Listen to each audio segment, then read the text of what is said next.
During COVID, when deals were slow, I started writing a newsletter, like the trends of commercial real estate. And people were like, I didn't realize that you got into commercial real estate, multifamily. And it's being able to stay front and center, regardless if you have a deal or not.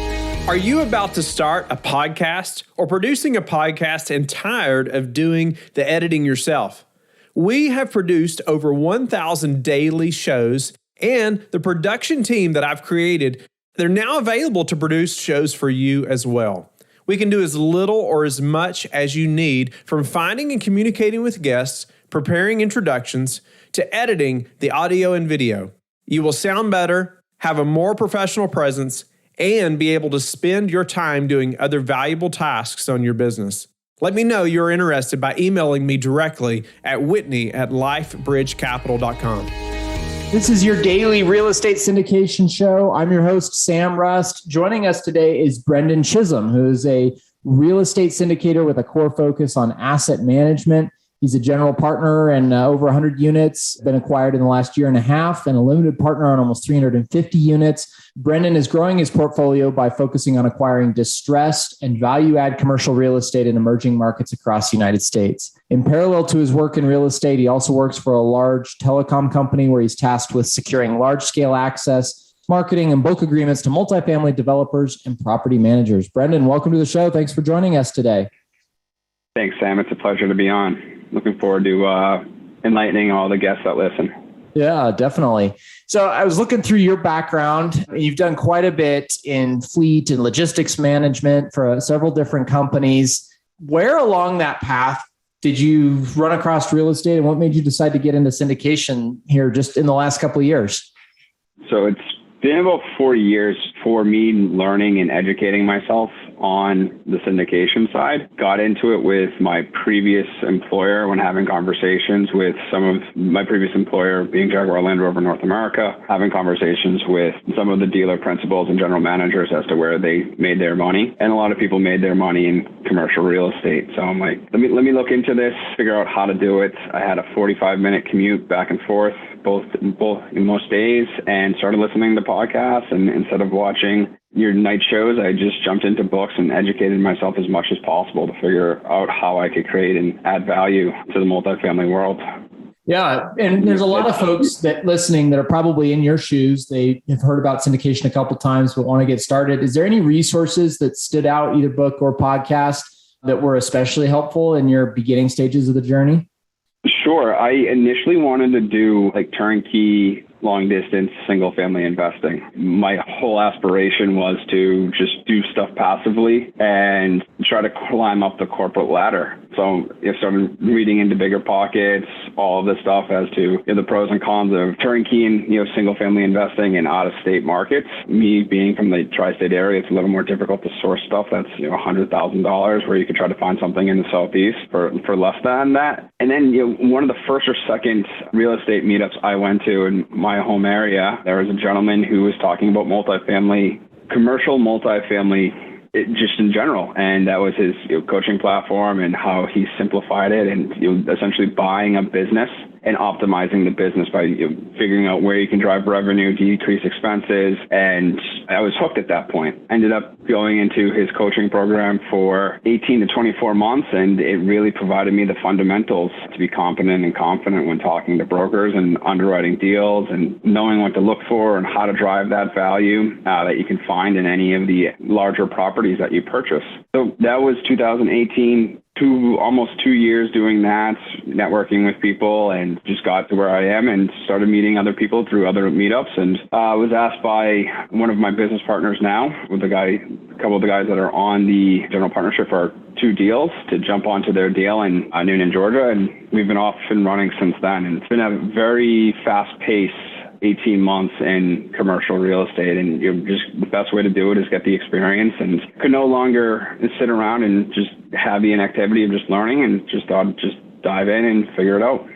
One thing that I'd like to highlight for listeners is you met your coach at a meetup. And there's a lot of folks that'll read books, they listen to podcasts. I mean, that's how I got my start in this business as well. There's so much free material out there, but there's an incredible amount of value to be gained through interpersonal relationships, pushing yourself, getting out of your comfort zone. You never know who you're going to meet, what connection you're going to make, I've had the opportunity to host a local meetup group or guest host a couple. And it's just a good reminder for me, even though we're 4 or 5 years into our business plan at this point, that, making those in-person connections is incredibly valuable. Oh, it sure is. You never know who you're going to meet when you go to any of these meetups. You think most of the meetups are geared towards fix and flippers, wholesalers. And I've kicked off a relationship that's been very fruitful for myself as well as my business partner, just going to one of those meetups. And we were the two guys talking about syndications. Neither of us did them, but all we wanted to do was figure out how to get our first one. So that's how it came to fruition. Yeah. So there's the part of educating yourself and getting to the point where you're ready to take action. And then there's the actual action taking. Describe that process. Walk us through the process of, hey, I feel like I'm ready to win that first deal, hit your radar screen, and then all the way through closing. Let's dig into that a little bit. Sure. I thought I was ready when I first got into this coaching program. He laid out everything that you needed to do to source deals, find out who the brokers are. And it took me quite a while to find some stuff. I was going to every single available property that was for sale, or just started sending out direct mailers for 2+ years.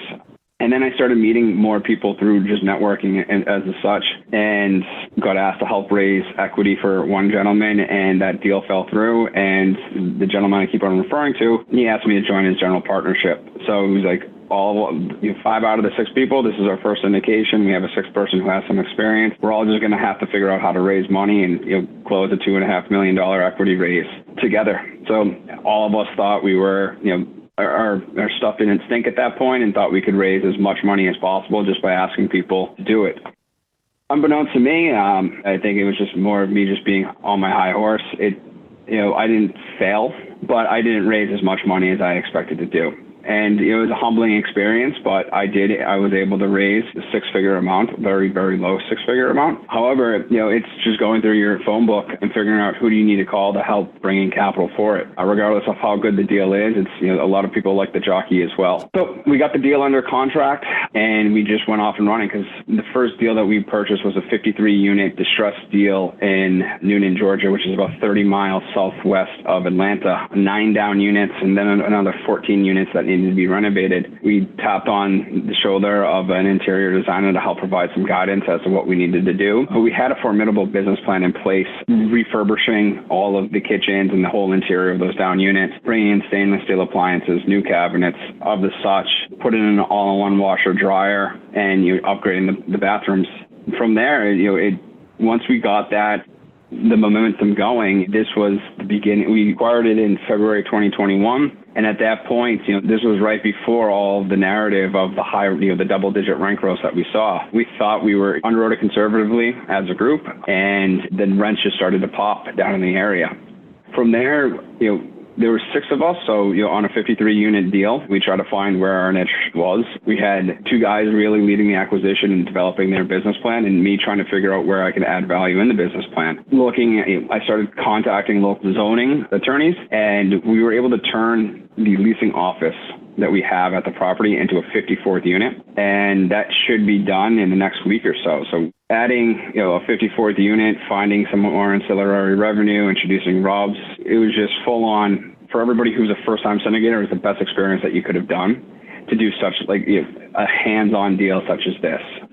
So yeah, that's the narrative or the background of our first deal. Going in for a refinance as we speak. Our rents are 40% above underwriting, so we're looking pretty good on that one. Oh, that's fantastic. And then we found, thank you. We found within that group 4 guys that we wanted to work with, and we took down another deal almost a year to the date, and that was a 70-unit deal in Rock Hill, South Carolina. Similar, robust value-add deal, and we're 4 months into ownership of that, and the majority of the exterior work is complete, and we're starting to put some of the renovated units online, hopefully next week, and starting to see where those rents pop to. But similar story with the Rock Hill deal as the one down in Noonan. We were conservative with our underwriting to achieve what we thought was a respectable 15% IRR to promote, and rents have grown an additional $200 in that market. So that narrative of finding emerging markets really helps it provides some tailwinds for you and helps on the deliverables for your business plan. Yeah. You mentioned on your first deal that you had problems raising capital. I've run across a decent number of folks who had significant problems on their first deal and never overcame that hurdle. What did you do to increase your ability to raise capital and get after it on your next deal? Just started marketing myself. It was a big leap of faith for people to go in saying, hey, I've known Brendan for however many years through either high school, college, working together. However, this is a brand new journey that you're trying to get on. And at this point, I'm going to hold off until you get a deal or two under your belt. Similar story for the second deal. I just picked up my phone, looked through my iPhone again, and started texting people and calling people saying, here's what we did the first time. And I was able to 3x the amount of money I brought in. It helps that you have a deal under contract or you have a deal under your belt. We send out monthly investor reports. So here's the narrative of our deal here. What did help too was over the past year, people who read my newsletter, all they heard was about double-digit rent growth, or like whatever was emerging within multifamily. And I think they were more attuned to being able to invest in a multifamily deal, knowing somebody who has done it before. And it just keeps the momentum going. Hopefully, sometime in the next few months, we'll get another deal under contract. And by joining podcasts like this and other podcasts and getting your name out there and updating websites and being on social media and doing everything that you need to do as an entrepreneur and specifically marketer and selling yourself, you're selling the operator for people to be able to raise money with you.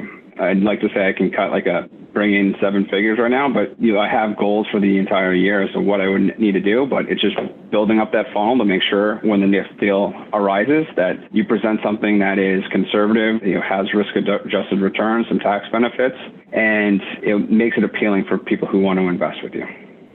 I think that just telling people what you're doing is really important. It feels weird, particularly when you're transitioning into this world, maybe from a non-sales career, maybe more of a technical background. I know there's a lot of engineers, doctors, folks like that are migrating into multifamily, and you feel like almost a used car salesman, but people are interested in what you're doing. And I would just encourage those of you who are trying to get started to just talk about it, be open about what you need, what you're looking for. It's not all that often that you're right in the middle of a raise, but you can say, hey, we're always on the lookout for new investors, and here's the type of projects that we're working on.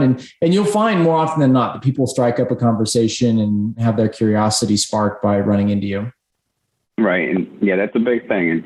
During COVID, when deals were slow, I started writing a newsletter, like the trends of commercial real estate. And people I didn't realize that you got into commercial real estate, multifamily. And it's being able to stay front and center, regardless if you have a deal or not, and for those people, but just to make sure you're talking to them or just letting them know that at some point in time, we are actively looking for deals, set some capital aside to do so. Yeah. And so you're more focused on the asset management portion, right? That's the kind of niche that you fill within your partnership? That's correct. So what does that look like on a week by week, month by month basis for you? We've developed our own KPIs as a group. So it's tracking that when we receive all the property financials on a weekly basis, the occupancy levels, to see how everything's tracking versus our business plan. It's deep diving into our rent roll to see if we're capturing month-to-month rents or if all RUBs are applied to every single resident. If not, what are we doing to transition those residents onto a RUB system? Recently, we found that we had a small portion of our residents at one of our buildings not have a trash RUB for it. It may seem small at the time as to how much we were charging, but a $4 over multiple months, that adds up to a substantial amount of money. And then you can collect $1,500 extra dollars for that, and that's a month and a half worth of rent down where we're doing. So it's really staying on top of. It's having a second set of eyes for our property managers, making sure we're in constant communication with our lenders, and making sure that we're staying on track to the business plan. I've implemented a Monday.com with our team and making sure that we can assign tasks as well. And just implementing a lot of what I've learned in my corporate America days into multifamily syndications. Keep staying on top of weekly cadence or biweekly cadence for meetings, and here's what we need to make decisions on, or here's what can wait a couple of weeks, but here's what's imperative at this time. 53 units, that's a good size. It sounds like you guys are using third-party property manager. It also is a little unwieldy. It's not quite big enough in some markets anyways to have a full-time leasing agent, a full-time maintenance person. How are you guys overcoming those hurdles? The property management company that we're using, they have a large footprint in the Georgia market. So there's economies of scale for the number of units that they have at that property, or the number of units and properties that they have in the surrounding area. They're able to share resources between the two. And now that our deal in Newnan is stabilized, it's easier for somebody to reach out to the leasing agent or the maintenance manager, set up a request through our property management team's software, and then you'll know that on a Tuesday or a Thursday, our property management team will be there. It's something that we're overcoming. It's not necessarily ideal. That's why we are looking for larger deals, but it hasn't posed a problem at this point in time for us, Sam.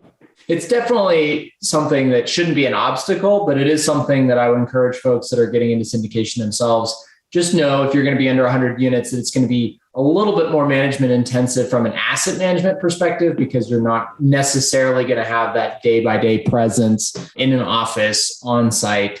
It just, there's a few more moving pieces you have to account for. Right. And one of the things too, I will say this, we have, with the value add deals that we're doing, we have more of a presence during the actual stabilization of the asset. So we have the office that I was mentioning earlier. They were using that as their main office, and they were there 3 to 4 times a week to make sure everything was running smoothly at the property, as well as overseeing some of the construction that was going on there as well. Well, we've dug into the nuts and bolts a little bit here, Brendan, but I'd be remiss if I didn't ask you why. Why get into commercial real estate, and then tie that into your future goals in the industry? Sure. I just fell in love with commercial real estate over the past 4 years. I saw this as a channel that I could tap into through the learning, through the books, through the podcast, through the coaching platform. I thought this would be a great opportunity to try to create my own corporate ladder instead of trying to ascend it. Another reason why, too, is time maximization, being able to balance. I have 2 boys. One's 2.5. The other is turning 1 tomorrow. And this is the 23rd of June. So happy birthday, Connor. But yeah, I want to be able to create generational wealth for my boys, and being able to show them that you don't necessarily need the mantra of, go to school, go to college, get a your 9-to-5 job, get the 401k. There's other ways to carve this out. So just really helping them, carve a path in life. Whatever they so choose to do, this will always be an opportunity for them.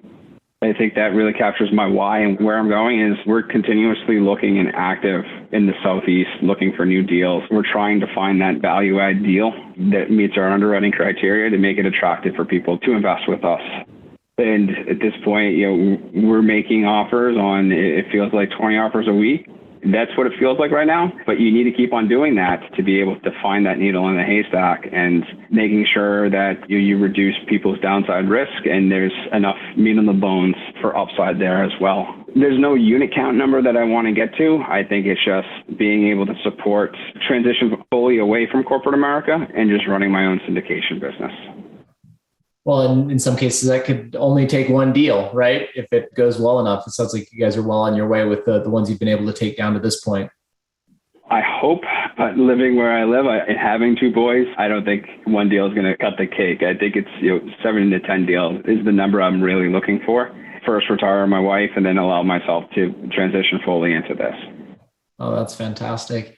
Is there any, you're in the Northeast, you're investing in the Southeast. Obviously, the Northeast is not a very common place for syndicators, or really folks that are looking for above average returns. You just don't have the demographic tailwinds. We talked about that a little bit earlier. Do you at some point picture yourself moving down to the Southeast, chasing that, being a little bit more adjacent to the properties? That's probably in the future when you get more deals, but what does that look like for you? No, I like where I am. I'm a New England kid at heart. Grew up here for the vast majority of my life, aside from a couple years spent in New Jersey and 15 months in Michigan. I like this area. I ideally move to a lake that's within close proximity to an airport, so I can just jump on a flight down to any of the markets that I'm investing in. The longest flight right now is 2 hours. And I'm usually up at 3:00 in the morning, getting the first flight out of one of the New York City airports, and then back at night. So it makes a long day, but with family being in the area, I don't see myself moving down to the Southeast. If you were giving advice to somebody who's getting started in syndication, I know you've invested in a lot of LP or as an LP in a lot of deals, and then if obviously doing your own deals now. What would you say is the first couple of steps that people should take if they're wanting to get active in the space, become an operator? To get active in the space, educate yourself, learn as much as possible, be a sponge, network with everybody that you possibly can. Find opportunities to go to your local real estate meetup, listen to podcasts, reiterate this, read books. If you don't have experience in commercial real estate, find a coach or a mentor who can take you under their wings to do so. Even if it means, see if there's opportunity to get onto a GP, even if it means taking as little as equity as possible to learn. And that's where you can show your value to the group in hopes that you can start doing more deals as well. Daily habit, Brendan, as we're getting to the end here, a daily habit that's contributed to your success, something that drives you forward. Daily habits. That's a good one. I write down my goals every single day.